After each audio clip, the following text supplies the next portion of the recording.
Lizelle, Zelina, mahal ko. Let me start this by saying you look extra good today. It is still fresh to me the night when we first talked to each other. We had this unexplainable connection even the two of us couldn't describe. We clicked instantly as if we have known each other for a long time. And now, looking back, I can say that it is the one of the best nights of my life because that's the night that I met the love of my life. I met you. Aking mahal, I vow to honor you and submit to you. I vow to listen to you. Simula ngayon, mahal, hindi ka na mag-iisa tuwing nalulungkot ka. Tuwing nasasaktan ka, kasama mo na ako, magkasama na tayo.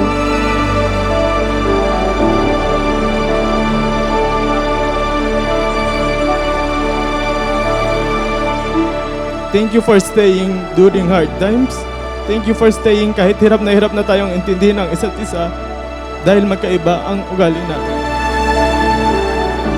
Thank you for always choosing me over your pride. Thank you for not giving up on me. Thank you for being patient with me. Thank you for making me happy, laugh, and smile genuinely.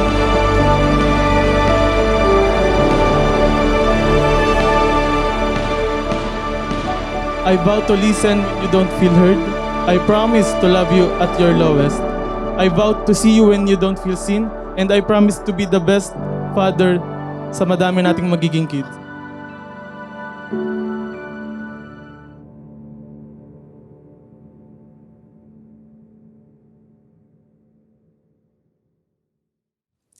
My Fiorello Miko, my Coco, aking mahal, we've made it. We've made it here today only because of the grace and strength of God.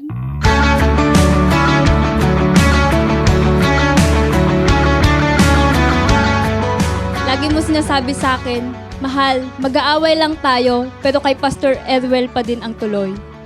At ito na nga, mahal, it's finally happening. Standing here with you today is one of my greatest answered prayer.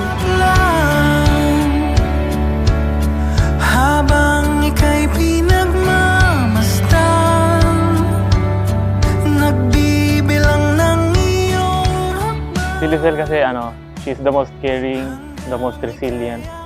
Talagang lagi niyang uunahin yung kapakanan ko before yung kapakanan niya. And most especially, madidescribe ko siya as someone na may paninindigan lalo na sa paglilingkod sa Panginoon. Kaya ayun yung mas nakapagpa-inlove sa akin yung kung gaano yung faith niya sa Panginoon. Halika't sumayaw sa ilalim ng bituin, habang ako'y nakatingin sa iyo. Wala na akong ibang mahihiling, saksi ang langit sa atin. Nung bago pa lang tayong magkakilala, you wrote me a letter and gusto ko lang ibalik sa'yo ang isang phrase na sinabi mo. It may sound corny and cheesy but mahal, thank you for being the sunshine in my rainy days. Truly, just like our prenup song, dito sa mundong toxic, dito sa mundong hindi natin kadalasan maintindihan anong nangyayari, ikaw ang aking pahinga. In you, I find rest and peace. I feel safe and loved whenever I'm with you. Hindi gumagalaw ang oras sa paligid ko. You make peace the bride. Tumitigil habang ako'y nasa tabi mo.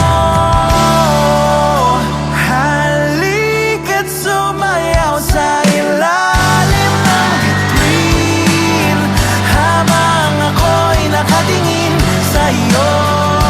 Wala na akong I promise to always be your best friend and I promise to bring you closer to God and to be the man sa bubuuin nating family. I know that you love me so much kasi nung nag-propose ako, hindi pa ako nagtatanong ng will you marry me, nag-yes ka na agad.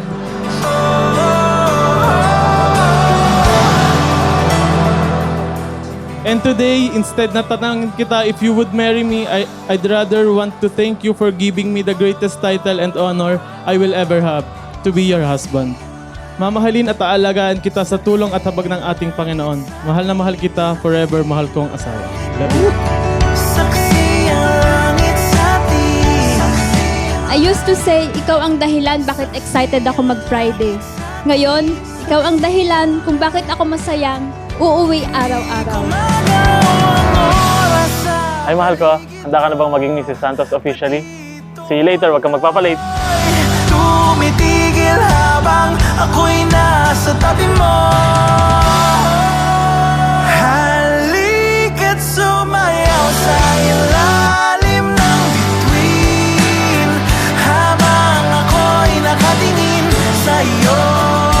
Wala na akong ibang Kirelo Miko, my husband, I vow to love you and choose you every day. I am so excited to spend my life with you and build a life with you. I love you, my husband. I love you forever. Nakadikit